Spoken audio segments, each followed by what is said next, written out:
Hola, ¿qué tal? Bienvenidos a nuestro primer episodio que tiene por nombre A lo que se enfrentan las empresas en capital humano. Agradecemos a nuestra primera invitada, Itzel Esquivel, quien es gerente del área de capital humano en la empresa Compers y nos viene a platicar un poquito acerca de lo que ha vivido dentro del área. Hola, Itzel, ¿cómo estás? Hola, muy bien, gracias por darme la oportunidad de hablar de esto y conocer también un poco acerca de lo que ustedes piensan para que me den tips y también mejorar, ¿por qué no? Súper bien, oye, y cuéntanos, ¿qué es lo que te has enfrentado dentro de esta área? Ya que considero que es una de las áreas más importantes de la empresa.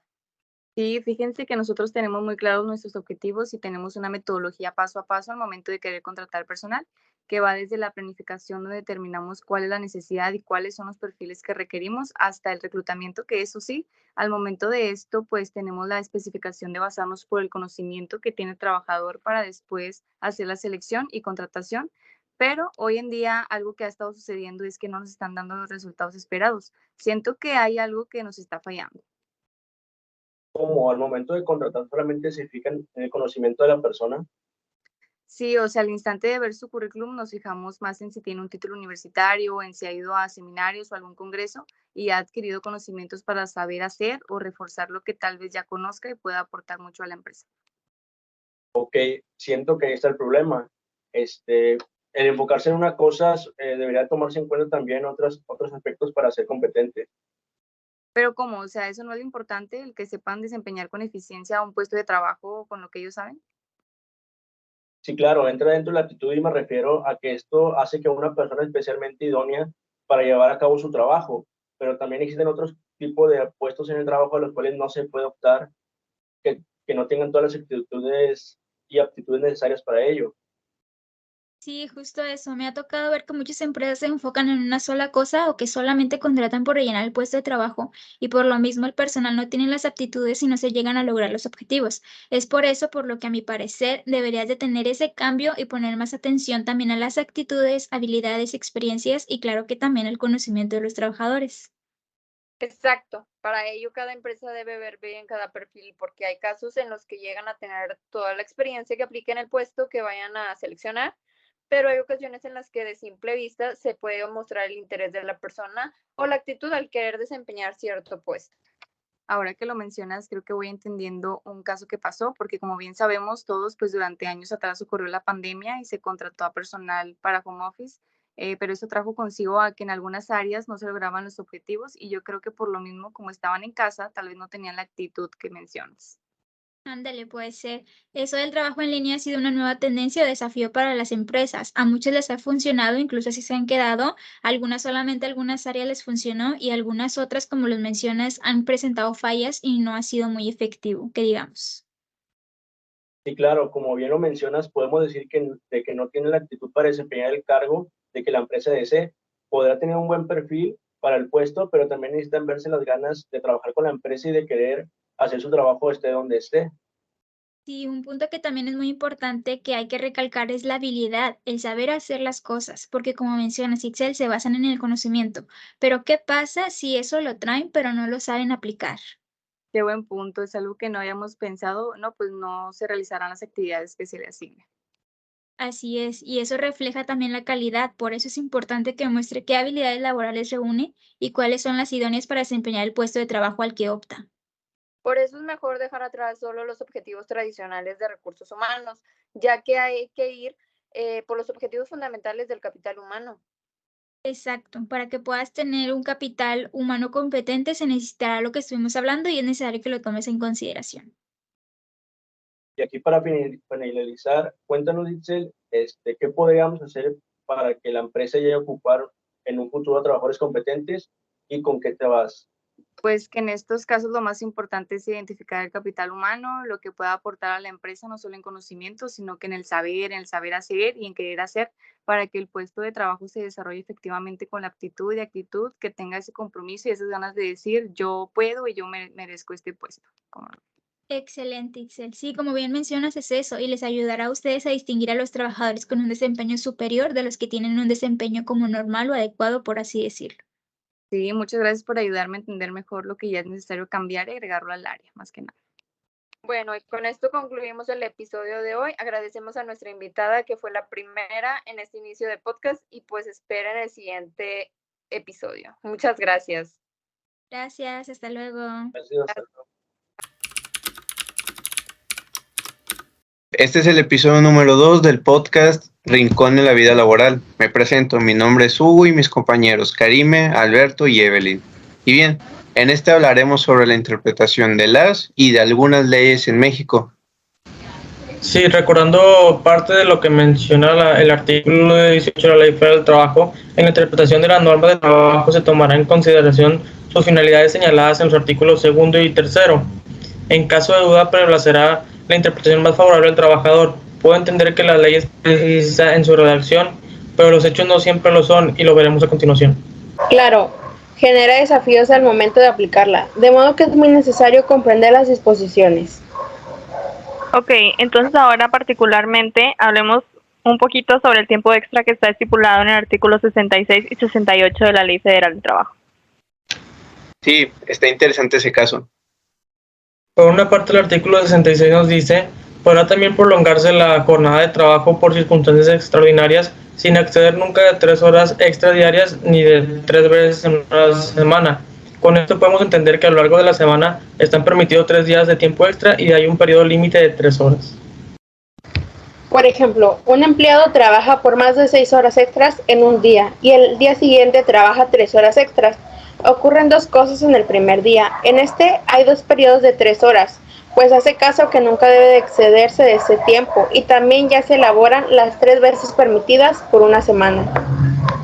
También, si el empleado estuvo laborando 3 días tiempo extra, pero en cada uno no excedieron las 2 horas, podemos dar por hecho que se toleró la oportunidad extra estipulada en este artículo.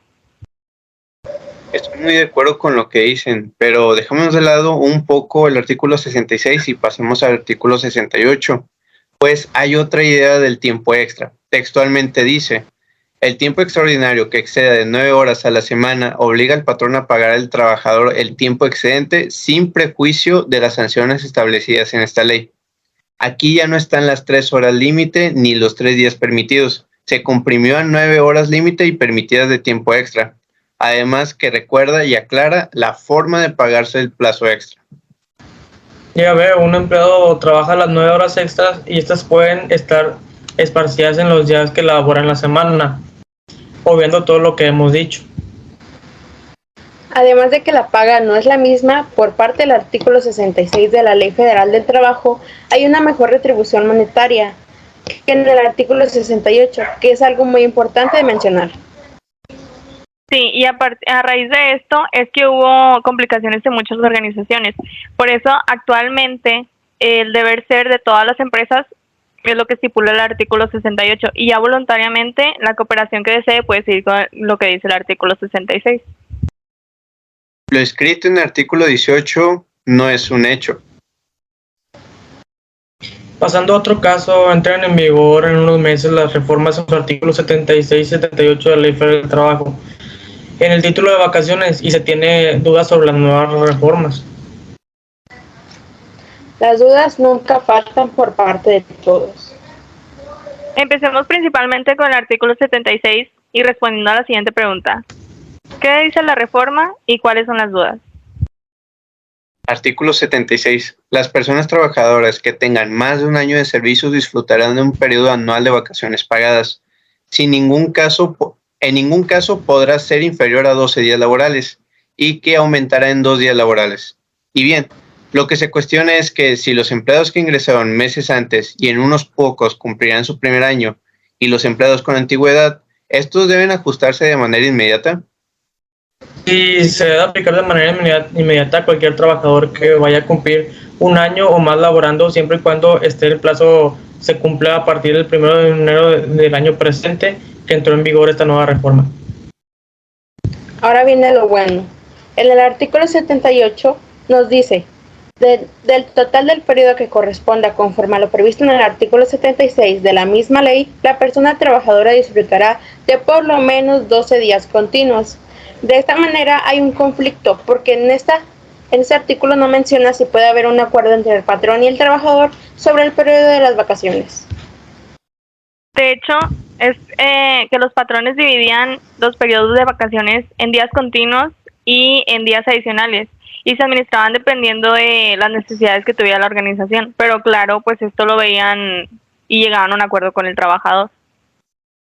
Sí, y bueno, en medios de comunicación he visto que diversos directivos entienden los objetivos del Senado al darle mayor espacio a los trabajadores, pero la reforma en el artículo 78 de la Ley Federal del Trabajo perjudica a las organizaciones en ámbitos administrativos más que nada.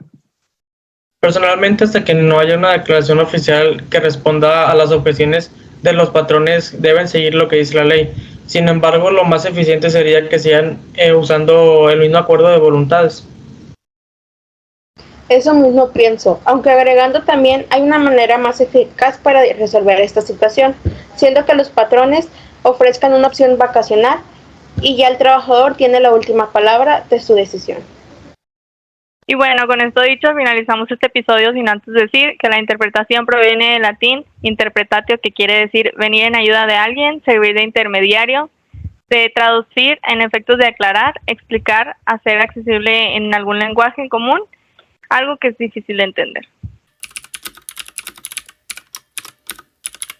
Hola, ¿qué tal? Bienvenidos a nuestro siguiente capítulo que se llama Tendencias Globales del Capital Humano, en el cual vamos a hablar de la generación. Mucho gusto, mi nombre es Carlos Banda.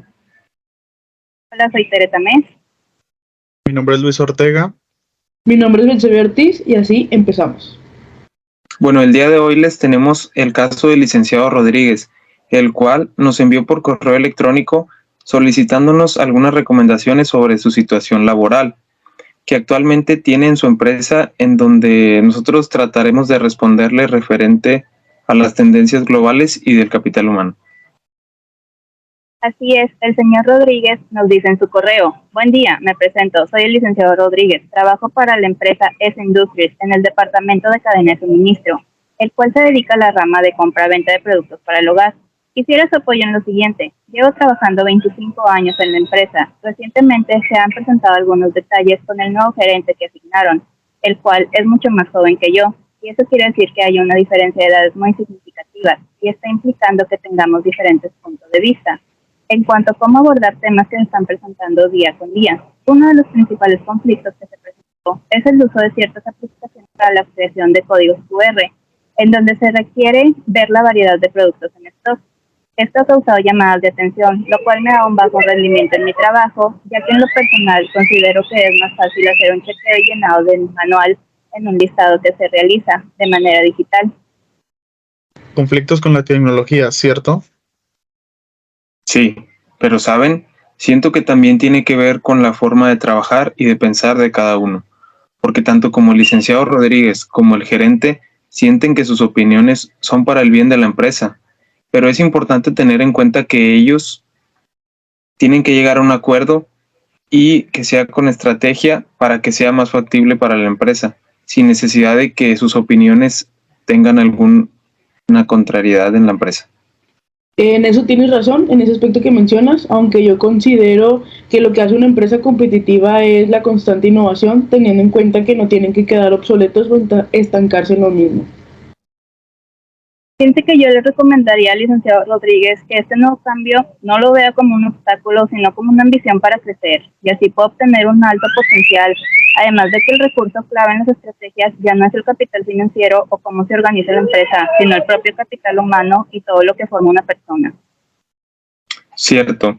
En un entorno global como es hoy en día, no podemos seguir enfocándonos en decir que nuestro producto es el mejor y que ya triunfamos. Como empresa, ahora debemos de considerar la velocidad, el volumen y las dinámicas de cambio que existen. La volatilidad, dices, pero oye, también la complejidad o la ambigüedad es algo que se tiene el día de hoy con todo este tema de la innovación constante de la tecnología, porque no se sabe en qué momento todo cambiará y será algo completamente diferente. Te dejan en una incertidumbre total. Pero bueno, son retos de la globalización, pienso yo, porque vaya, en estos entornos de la volatilidad, por ejemplo, como lo mencionaba el licenciado Rodríguez, pues el tener una buena comunicación se vuelve difícil. Aunque sí les digo que tanto el licenciado Rodríguez como su jefe deberían conocer la perspectiva de cada uno, ser flexibles para llegar a acuerdos. Esto se puede hacer con la comunicación clara y efectiva, sabiendo que si se tiene una buena charla donde se sean flexibles y se escuchen sus opiniones, pueden solucionar algo sin importar la diferencia de edades. Claro, también saben que sería bueno recordarle al licenciado Rodríguez que todos tenemos 1 y 1000 talentos. En el trabajo tenemos que ser analíticos, organizados, positivos y estratégicos. El ser o pensar distinto a la mayoría de las personas a veces no es tan benéfico. Sí, él no debe pensar ni por un segundo que por ser alguien con una edad diferente a la de sus compañeros debería de quedarse estancado, sino que él debería de pensar en reforzar sus talentos e incluso poder generar y desarrollar nuevas aptitudes. Tienen que tener en cuenta siempre que la vocación no se inventa, se descubre. Siempre considerar uno mismo el autodescubrimiento y las metas significativas para que esto sea más ameno y les ayude a ustedes a comprender cómo su trabajo contribuye a un propósito más amplio y cómo pueden utilizar sus habilidades y talentos únicos con el fin de lograr resultados significativos. Bueno, yo creo que pues estos son los consejos que le podemos dar como apoyo al licenciado Rodríguez. Y esto sería todo por nuestro capítulo de hoy. Nos vemos. Hola, bienvenidos a un nuevo episodio del Rincón de la Vida Laboral con Vanessa Flores y Cassandra Fresas. En esta ocasión nos acompañan los licenciados en Administración, Brenda Estrada y Carlos Damián. ¿Qué tal? Mi nombre es Carlos Damián. Muchas gracias por la invitación a este podcast y nosotros venimos por parte de Consultores Laborales de Monterrey. Hola, ¿qué tal? Como ya lo mencionaron, mi nombre es Brenda Estrada y junto con Carlos vengo de Consultores Laborales de Monterrey. Para iniciar con este episodio, ¿nos podrían explicar un poquito acerca de lo que son las obligaciones patronales? Claro que sí. Pues para iniciar, las obligaciones patronales están establecidas dentro del artículo 132 de la Ley Federal del Trabajo, como bien ya conocemos, y pues establece todas las obligaciones que deben de cumplir los patrones y son conocidas como todas aquellas normas que el patrón de una empresa tiene que cumplir pues para mantener un ambiente de manera armonioso con sus trabajadores y también con el exterior de la misma. Así es, como dijo Carlos, pues los patrones tienen muchas obligaciones, entre ellas una de las más importantes es el pagar los salarios y las indemnizaciones, así como también proporcionar oportunamente a los trabajadores los útiles e instrumentos que puedan necesitar para la ejecución de su trabajo. Otra de estas obligaciones es mantener el número suficiente de asientos o sillas a disposición de los trabajadores. También el proporcionar capacitación y adiestramiento a sus trabajadores, entre otras. Si quieren conocer más de estas obligaciones, los invitamos a que revisen el artículo 132 de la Ley Federal del Trabajo. Muchas gracias por todas estas explicaciones. Creo que muchos de los trabajadores no conocen más que las obligaciones más básicas o las más importantes, pero pues es muy bueno que ellos consigan todo lo que deben recibir en su trabajo para llevar a cabo una jornada laboral pues de manera exitosa. Hablando un poquito acerca de las jornadas laborales, ¿nos pudieran explicar acerca de qué es lo que trata y cómo se conlleva las jornadas laborales? Claro que sí, pues básicamente una jornada de trabajo pues es el tiempo durante el cual el trabajador está, digamos, a disposición del patrón pues para prestar su trabajo y pues existen 3 tipos de jornadas laborales. Así es, como ya lo mencionó Carlos, existen 3 tipos de jornadas. La primera es la jornada diurna, que se comprende de entre las 6 de la mañana a las 8 de la noche, y la nocturna, que se comprende de las 8 de la noche a las 6 de la mañana. También existe la jornada mixta, que se compone de periodos de tiempo de jornada diurna y nocturna, pero tiene la condición que el periodo nocturno sea menor de 3 horas y media, si no se considerará como nocturna. Así es, cada jornada tiene un tiempo de duración de 8 horas la diurna, 7 horas la nocturna y 7:30 la mixta. Y cada jornada pues debe de tener por lo menos media hora de descanso para el trabajador y por 6 días de trabajo pues deberá disfrutar un día de descanso. Excelente. Recibimos bastantes comentarios acerca de nuestros oyentes con dudas sobre este tema. Uno de los casos que nos llegó es que una persona en su trabajo le están tratando de correr por medio de una causa injustificada. El patrón piensa que no es una razón obvia por la cual faltó. Ok, ¿nos pueden contar un poco más acerca del caso? Claro, esta persona nos dice que durante el transcurso de su jornada laboral se encontró con una lluvia extrema y una tormenta eléctrica al borde del diluvio. Por eso le fue imposible llegar a su lugar de trabajo. De esta manera no se presentó y el patrón rápidamente lo notó. Bueno, en este caso, pues el patrón está equivocado y de tal manera no lo puede correr solo porque sí. En base con el artículo 134, el empleado está obligado a dar aviso inmediato al patrón, salvo un caso fortuito o de fuerza mayor, de las causas justificadas que le impidan concurrir a su trabajo. En este caso, pues si fue una tormenta, como cuenta como fenómeno natural y pues es una razón obvia para no poder asistir a sus labores. Wow, qué interesante cómo los patrones piensan de una manera poco complicada. A continuación nos llegó otro caso que dice que sobre las horas extras. Nos comenta esta persona que su jefe directo le pide quedarse horas extras y que es demasiado insistente. En algunas ocasiones sí se llega a quedar, pero las horas extras no se le pagan como debería de serlo. Ok, mira, pues este caso es muy sencillo. Pues según el artículo 68 de la ley, los trabajadores pues no están obligados a prestar un servicio por tiempo mayor al establecido. Y en lo cual respecta al pago de las mismas, pues las horas de trabajo, digamos el tiempo extra, pues tienen que ser pagadas con un 100% más del salario que corresponda a las horas a las horas, digamos que de la jornada que trabajó el empleado. Y muchas gracias por resolver su duda y con esto concluiríamos el día de hoy.